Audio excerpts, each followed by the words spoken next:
Hey, welcome back! We're doing something a little bit different today. I've been making a lot of BookNooks recently, which are fun to make but require a lot of thinking and intricate detail, and I wanted to make something different, something creative, something free, and the idea of a ship just popped up in my head. So I got the basic shape of a ship out of foam and used my Proxon hot wire table to give it that sleek build.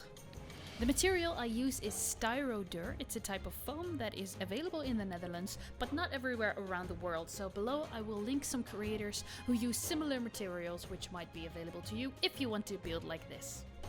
And when I had a shape I was sort of happy with, I started working on some details, not really following a plan, just adding whatever I felt like creating at that moment. Now, I've been running a D&D tabletop game for quite some time now, and I wanted to create a ship the players could use on their battle maps, so I wasn't necessarily going for realism, but rather fun, creativity, and something easy to use.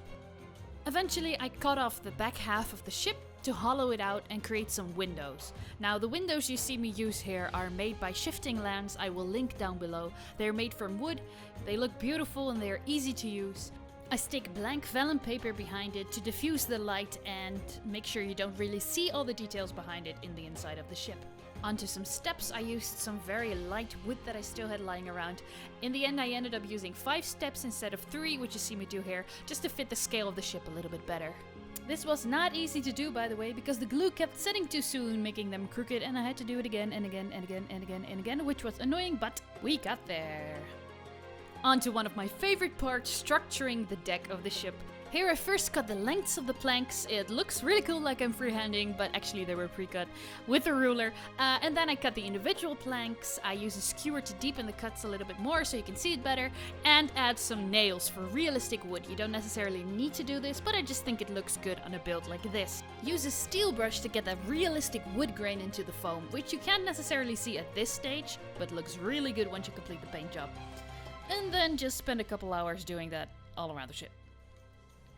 It may take a long time, but it's really satisfying seeing it all come together.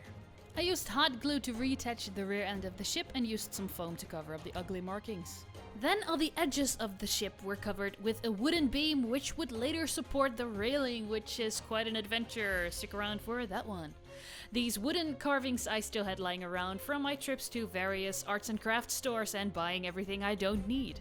For this build I use a combination of tacky glue, which is school glue, and hot glue. Hot glue works really well on foam because it melts the foam a little bit to create a really strong hold, but you have to work fast because it sets fast.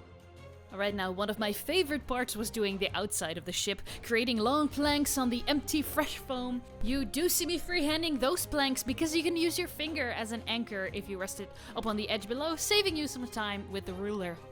Again, using the same techniques for realistic wood and just making my way around the entire ship, which takes you a long time. With the basic shape complete, it was time for the first layer of paint. I always look forward to this part because you can see your textures coming to life. I use a combination of black paint and Mod Podge, which is glue and water, to cover the entire build and make it a little bit more durable. You can already see some of the wood details coming to life. Next is a layer of dark black paint to get that dark undertone which will shine through the paint job later on. I created some simple wooden hatches for the side to, hide the cannons that we don't really have, and stuck them on the ship with hot glue. I experimented with a few different painting techniques, because if you look at realistic wood outside, it's usually grey and weathered. However, for this build, I decided that a more over-the-top brown would really suit the fantastical nature of the ship.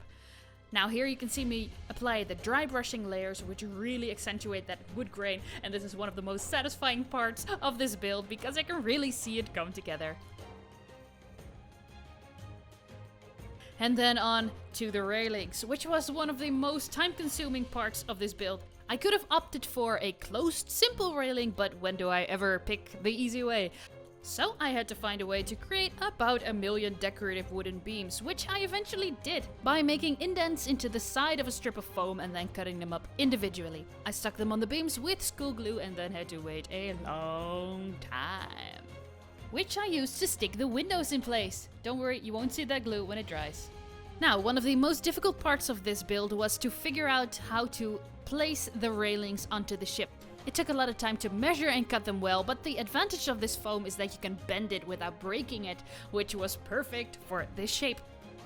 Essential for every ship is a helm. I used one of those tiny wooden things that I had lying around, which ended up being perfect as a helm, and stuck it to a triangle foam with a cut-up skewer. Now for the masts. I usually look around my workshop and see what I have lying around that I could use, and these old brushes really seem to do the trick. I cut off the metal parts and painted them in a base coat, then realized the base coat did not stick, sanded them down and painted them again in the base coat and then in the brown. Also, what is a ship without a crow's nest? I just made a simple crow's net that would fit a tabletop mini and cut it out using the same techniques. Here you can see crossbeams made out of foam and sails that I actually made of an old white t-shirt. I cut it into strips, rolled it up and tied it together with some simple yarn. Eventually I had some of the railing left over, which I placed on the backside of the crow's nest. I left the front open just for ease in play, and there you go, that was the finished ship. I had 1 week to finish this whole build because a game was coming up and I needed it. So I didn't have time to film me creating details like ropes, shipping crate and this ballista you see right here. I also did not film how I created the wings on the side, which I did kind of on a whim by using some long skewers and an old scarf I had lying around. They are detachable and the masts are as well, so it's easy to store. Now I hope you enjoyed this video. I really enjoyed making this ship. Let me know if you prefer narrated videos like this in which I get a chance to explain a little bit more, or if you just want to see the build with a little bit of music and a little bit of sped up action. Please let me know because I enjoy either way. And more builds are coming up soon. Thank you for watching.